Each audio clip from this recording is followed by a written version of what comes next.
जय हिंद दोस्तों, मैं अभिषेक आपके अपने YouTube channel prep square university पर फिर आप लोगों का एक बार स्वागत कर रहा हूं।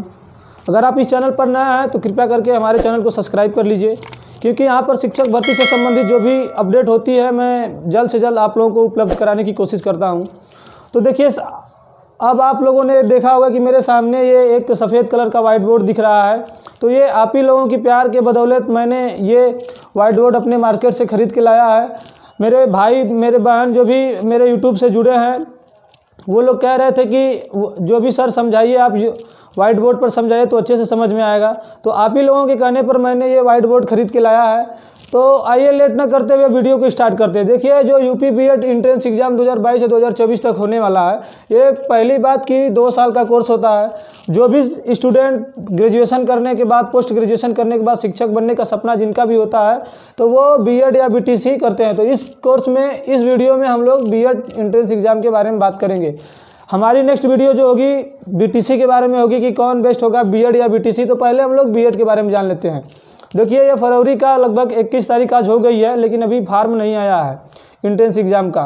तो अब तक तो हर बार आ जाता था, लेकिन इस बार आप सभी लोग जानते हैं कि हमारे उत्तर प्रदेश में चुनाव चल रहे हैं। तो इसमें सारे कर्मचारी जो हैं उत्तर प्रदेश के चुनाव में बिजी हैं। तो थोड़ा सा लेट ज़रूर हो रहा है, लेकिन इतना ज़्यादा नहीं लेट होगा कि हम लोगों का एग्ज़ाम समय से न हो पाए। अभी देखिए, फार्म की बात करें तो आप समझ सकते हैं, ये जो फार्म हम लोगों का है, हम लोगों का फार्म जो है फरवरी के लास्ट में, देखिए लास्ट तो चल ही रहा है। आप 25 के बाद चाहे जब भी, अगर 25 के बाद जो है फरवरी लास्ट में हम लोगों का एग्ज़ाम, एंट्रेंस एग्ज़ाम का डेट नहीं आ पाता है, तो आप समझ लीजिए कि मार्च के फर्स्ट वीक में हम लोगों का जो है एंट्रेंस एग्ज़ाम का डेट जो है देखने को मिल जाएगा। तो आप ये अधिकतर लेट होगा तो मार्च के फर्स्ट वीक तक आप लोगों का एंट्रेंस एग्ज़ाम का जो फार्म है वो आ जाएगा। अब सेकेंड बात, फार्म आ जाएगी तो कौन कौन से लोग इस फार्म को भर सकते हैं, सेकेंड क्वेश्चन है हम लोगों का। तो देखिए, फार्म को भरने के लिए आपको यूजी या पीजी, मतलब ये कि अंडर ग्रेजुएट या पोस्ट ग्रेजुएट हो, मतलब कि आपने बीए, बीएससी, बीकॉम जो भी किया हो, या फिर एमए, एमएससी, एमकॉम जो भी किया हो 2 साल का, वो लोग दोनों भर सकते हैं। जो यूजी पे फार्म भरेंगे, पीजी पे फार्म भरेंगे, तो उनके लिए यूजी और पीजी का अलग अलग से सर्टिफिकेट वहाँ पर लगाना होगा। परसेंटेज भी यहाँ पर मांगा जाता है। तो ये रही बात यूजी पीजी की फार्म कौन कौन भर सकता है। लेकिन सबसे बड़ी बात इसमें यह है कि बहुत से लोगों को भी कन्फ्यूजन होगा कि जिन्होंने अपनी बीए की पढ़ाई पूरी कंप्लीट, बीएससी की पूरी पढ़ाई कंप्लीट नहीं की है, तो क्या वो लोग भी फार्म को भर सकते हैं। तो देखिए, बिल्कुल आप लोग भी फार्म भर सकते हैं, क्योंकि अपेयरिंग में कोई भी एंट्रेंस एग्ज़ाम होता है, यूपी बीएड का ही नहीं, किसी भी यूनिवर्सिटी का, कोई भी हो राज्य का, अपेयरिंग में फार्म को आप भर सकते हैं। तो यहाँ पर यूपी बीएड एंट्रेंस एग्ज़ाम का भी आप लोग फार्म जो है भर सकते हैं। जब परसेंटेज मांगने की बात आएगी तो वहाँ पर जब आप लोग अपेयरिंग डाल देंगे तो वहाँ पर आप लोगों का परसेंटेज जो है नहीं मांगेगा।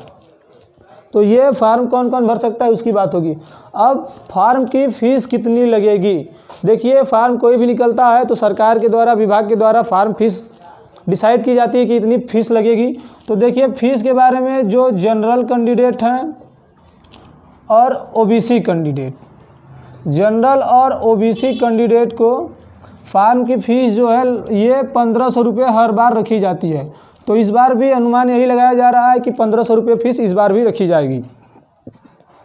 जो एससी और एसटी कैंडिडेट हैं उनके लिए 50% फ़ीस में ऑफ रहता है, तो उनकी फ़ीस जो है 750 रुपये लगेगी। तो ये फ़ीस के बारे में हो गया। अब उसके बाद जो है फ़ीस तो इतनी लगेगी, तो उसके बाद जो है कोई भी फार्म भरा जाता है तो उसमें कुछ ना कुछ डॉक्यूमेंट्स लगते हैं। तो इसमें फार्म को भरने के लिए कौन कौन से डॉक्यूमेंट्स लगेंगे। देखिए, ये बीएड एंट्रेंस एग्ज़ाम का इसमें डॉक्यूमेंट्स बहुत ज़्यादा इंपॉर्टेंट होता है, ध्यान से इसको देखिएगा, क्योंकि कुछ भी छूटता है तो कभी कभी एडमिट कार्ड भी नहीं आता है हम लोगों का, फिर बहुत ज़्यादा आगे चलकर दिक्कत होती है। तो सबसे पहले डॉक्यूमेंट्स में आप लोग जान लीजिए कि हाई स्कूल की मार्कशीट, ये देखिए है, क्योंकि जो भी हाई स्कूल में आप लोगों का नाम, गांव, पता, माता पिता, डेट ऑफ बर्थ जो भी रहेगी इसी के आधार पर लिया जाता है। तो हाई स्कूल की मार्कशीट हो गई। इंटर की भी देखिए मार्कशीट इसमें लगेगी। अगर यूजी पर मतलब बीए बीएससी पर फार्म भरना चाहते हैं तो बीए बीएससी की मार्कशीट, यूजी की मार्कशीट लगेगी। अगर पीजी पे फार्म भर रहे हैं तो पीजी की मार्कशीट लगेगी वहाँ पे। अब ये हो गया मार्कशीट के बारे में, इतना सारा आप लोगों का मार्कशीट लगेगा। और फिर उसके बाद जो है आधार कार्ड, सबसे मेन इम्पॉर्टेंट आधार कार्ड। अगर आप लोगों का आधार कार्ड नहीं है तो पैन कार्ड भी लग सकता है, वोटर आईडी भी लग सकता है। उसके बाद ड्राइवरी लाइसेंस भी आप लोग लगा सकते हैं, तो ये आधार कार्ड हो गया। फिर उसके बाद जो है देखिए फ़ोटो, नवीनतम फ़ोटो, मतलब नवीनतम फ़ोटो का मतलब ये होता है कि 2 या 3 महीने से ज़्यादा की पुरानी ना हो। तो ये 2-3 महीने, मैं तो कहूँगा कि आप लोग नहीं अभी फ़ोटो खिंचवा लीजिए और उसकी 15-20 कॉपी करवा लीजिए, क्योंकि काउंसलिंग कराने में, हर चीज़ एडमिशन कराने में आप लोगों को 15-20 कॉपी फ़ोटो लगी ही जाती है। हम लोग जब बीएड किए थे तो मुझे याद है लगभग 15 के आसपास फ़ोटो लगी थी। तो एक ही बार हम बनवा लिए थे कि 2 साल तक मेरा काम चल जाए। स्कॉलरशिप भी उसी फार्म से, उसी फ़ोटो से भर दिए थे। तो ये होगी फ़ोटो के बारे में। अब सिग्नेचर जो है, सिग्नेचर ये भी लगेगा। उसके बाद दोनों शायद थंब लगता है या फिर ये उंगली लगती है, मुझे ठीक से याद नहीं आ रहा है कि मैं कौन सी लगाया था, लेकिन हाँ दोनों उंगली का निशान जो है आप लोग थंब का निशान समझ लीजिए। ज़्यादातर जगह थंब का आप लोगों का जो स्याही रहेगी, स्याही फिर आप लोग पेज पर ऐसे लगा देंगे, उसके बाद कंप्यूटर पे जो है स्कैन कर लिया जाता है। तो ये थंब भी लगेगा यहाँ पे। फिर उसके बाद जो है ये सब तो छोटी छोटी चीज़ें हो गई, छोटी चीज़ें हैं लेकिन बहुत बड़ी चीज़ें हैं। कई लोगों का फार्म आधार कार्ड गड़बड़ हो जाता है, हाई स्कूल के नाम कुछ और आधार कार्ड में कुछ और होता है, तो फार्म रिजेक्ट भी हो सकता है।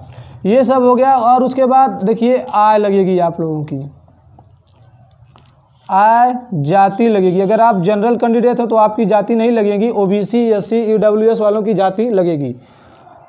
उसके बाद निवास प्रमाण पत्र, देखिए निवास भी लगता है यहाँ पे, आप लोग समझ जाइए, क्योंकि जो बाहरी कैंडिडेट उत्तर प्रदेश के बाहर के होते हैं वो तो फार्म को भर ही सकते हैं, लेकिन उनको काउंट जनरल कैटेगरी में किया जाता है। जो उत्तर प्रदेश के रहते हैं उनके लिए अलग से उत्तर प्रदेश। तो ये निवास प्रमाण पत्र भी यहाँ पर लगेगा। तो ये सब रही डॉक्यूमेंट्स के बारे में। अब नेक्स्ट जो है एग्ज़ाम कब होगा। देखिए हमने बताया कि मार्च बहुत लेट होगा, तो मार्च के फर्स्ट वीक तक ये आप लोगों का फार्म जो है निकल जाएगा। तो समझ लीजिए 1 महीने तक फार्म भरने के लिए आप लोगों को टाइम दिया जाएगा। 1 महीने के लिए फार्म भरने के लिए टाइम का मतलब है कि आप पूरे मास तो समझ लीजिए फार्म ही भरते रह जाएंगे। फिर उसके बाद जो है अप्रैल के लास्ट में या फिर मई, 10 मई के आसपास, मेरे ख्याल से 10 मई के आसपास जब भी होगा, 10 मई के आसपास जो है आप लोगों का एग्ज़ाम कंडक्ट करा लिया जाएगा। इससे ज़्यादा लेट नहीं होगा, क्योंकि अभी रिजल्ट भी देना है, काउंसलिंग प्रक्रिया भी पूरी करनी है। तो 10 मई के आसपास आप लोगों का रिजल्ट आ जाएगा, एग्ज़ाम हो जाएगा। फिर उसके बाद जो है रिजल्ट की अगर बात करें तो रिजल्ट आप लोग समझ सकते हैं 1 महीने 1.5 महीने लगता है। तो मई के बाद पूरा तो बीत ही जाएगा एग्ज़ाम कराने के बाद। तो जून लास्ट में, जून के लास्ट में आप लोग का रिजल्ट भी डिक्लेयर कर दिया जाएगा। जून के लास्ट में डिक्लेयर होने के बाद जो है लगभग आप लोगों को 10-15 दिन तो काउंसलिंग कराने, एडमिशन कराने में ही लग जाते हैं। तो पूरी क्लासेस आप लोगों की स्टार्ट होने में लगभग समझ जाइए कि जुलाई तो बीत ही जाने वाला है। तो ये रही एग्ज़ाम प्रक्रिया के बारे में। अब जो है आप लोगों का जो एग्ज़ाम कराया जाएगा तो उसमें निगेटिव मार्किंग होगी कि नहीं होगी। जो देखिए एंट्रेंस एग्ज़ाम ज़रूर है, लेकिन यहाँ पर निगेटिव मार्किंग की प्रक्रिया बहुत पहले से ही चली आ रही है। तो इसमें निगेटिव मार्किंग होगी, बिल्कुल होगी, और 1/3 होगी। देखिए 1/4, 1/3, 1/2 ऐसे करके निगेटिव मार्किंग होती है। तो 1/3 का मतलब होता है कि 33%, मतलब 33.333%। इसको आप परसेंटेज में डिवाइड करेंगे तो होगा, मतलब कि अगर आप लोग 3 क्वेश्चन लगातार गलत करते हैं तो एक जो है सही क्वेश्चन का नंबर भी काट लिया जाएगा। अभी हम लोग सिलेबस के बारे में बात करेंगे, डिटेल कितने नंबर का एग्ज़ाम होगा। ये सब छोटी छोटी चीज़ें हैं, तो मैं सोचा पहले बता दूं, फिर उसके बाद लास्ट में जो है आप लोगों को मैं सिलेबस बताऊंगा। तो ये निगेटिव मार्किंग के बारे में बात हो गई। अब उसके बाद देखिए कट ऑफ को हम सिलेबस के बाद डिसाइड कर लेंगे। देखिए सरकारी कॉलेज में सीटें कितनी है। सरकारी कॉलेज में लगभग देखिए 10,000 ही सीटें होती हैं, 10,000। तो और ये जो है टोटल 10,000 तो सरकारी सीटें होती हैं, लेकिन टोटल सीटों की अगर बात करें तो लगभग जो है ये 2 लाख के आसपास पूरे उत्तर प्रदेश में बीएड की सीट रहती हैं। तो 2 लाख लगभग एडमिशन होता है बच्चों का, जिसमें से 10,000 ही बच्चे सरकारी कॉलेज में एडमिशन ले पाते हैं। तो आगे कंपटीशन भी कितने हाई होने वाला है, तो इसको भी मैं आगे चल के बताऊँगा। तो ये सरकारी सीटों के बारे में हो गया। देखिए कट ऑफ हमारा बचा है और सिलेबस बचा है। तो अब हम देखिए सिलेबस के बारे में बात करते हैं, फिर उसके बाद का जो है सारी चीज़ें मैंने जानकारी दे दी है। अब सिलेबस के बारे में देखिए बात करते हैं। तो देखिए इसमें सिलेबस का जो है 2 पार्ट में होता है, मतलब हम लोगों का जो क्वेश्चन पेपर होगा, पेपर एग्ज़ाम होगा, वो 2 पार्ट में डिवाइड होगा, पेपर 1 और पेपर 2 के बारे में। तो देखिए ये अलग अलग दिन नहीं होंगे, पहली बात जान लीजिए, एक ही दिन होगा, फर्स्ट मीटिंग सेकेंड मीटिंग में। तो ये जो पहले फर्स्ट पेपर के बारे में हम लोग बात करते हैं। देखिए पेपर जो फर्स्ट हम लोगों का है, ये 100 क्वेश्चन इसमें पूछे जाएंगे, 200 मार्क्स के होंगे। ये 2 पार्ट में डिवाइड होगा। पहला जो है पहले पार्ट में जीएस जीके पूछेगा 50 क्वेश्चन का, मतलब जो हम लोगों का वन लाइनर टाइप क्वेश्चन होते हैं, जैसे भारत में सबसे बड़ा, सबसे छोटा, और थोड़ा बहुत करंट अफेयर्स भी इसमें ऐड कर दिया जाता है। लगभग 10 क्वेश्चन के आसपास, 8-10 क्वेश्चन करंट अफेयर्स के भी इसमें आ जाते हैं। तो ये 50 क्वेश्चन जीएस जीके से हो गया। और सेकेंड पार्ट जो है पेपर फर्स्ट का भाषा से संबंधित है, मतलब कि हिंदी और अंग्रेजी। देखिए इसमें 2 भाषा होती है यूपी बीएड एंट्रेंस एग्जाम में, संस्कृत यहाँ पर नहीं होती है। अगर आप कोई दोनों में से एक चूज़ करना पड़ता है, अगर आप फॉर्म भरते समय हिंदी चूज़ कर रहे हैं तो आपको हिंदी करना पड़ेगा, अगर अंग्रेजी चूज़ करते हैं तो अंग्रेजी भी चूज़ करना पड़ेगा। कभी कभी ऐसा ये होता है कि जो चूज़ नहीं किए रहते हैं, डायरेक्ट हिंदी अगर कर देते हैं वहाँ पे, तब भी सही मान लिया जाता है। तो आप लोग पहले से इसके लिए सतर्क रहिएगा, चूज़ कर लेंगे तो अच्छा ही रहेगा। तो 50 question GS GK plus current affair से, ये समझ लीजिए, और 50 क्वेश्चन जो है हिंदी से, 50 क्वेश्चन हिंदी से। ज़्यादातर लोग हिंदी ही लेते हैं क्योंकि थोड़ी हमारी मातृभाषा है तो आसान भी पड़ती है। सीबीएसई बोर्ड वाले ज़्यादातर लोग प्रीफर करते हैं अंग्रेजी, क्योंकि बचपन से ही इंग्लिश पढ़े होते हैं। तो यहाँ हिंदी अंग्रेजी में से कोई एक चूज़ करके 50 क्वेश्चन करना है। तो ये पेपर फर्स्ट की बात हुई, 50 क्वेश्चन यहाँ, 50 क्वेश्चन यहाँ, टोटल 100 क्वेश्चन, 200 मार्क्स का। अब आइए पेपर सेकेंड के बारे में बात करते हैं। देखिए पेपर सेकेंड भी सेम जैसे ही होता है, मतलब कि 100 क्वेश्चन यहाँ भी पूछे जाते हैं, 200 मार्क्स का यहाँ भी। ये सेकेंड पेपर जो है हम लोग का, ये भी 2 पार्ट में डिवाइड होता है।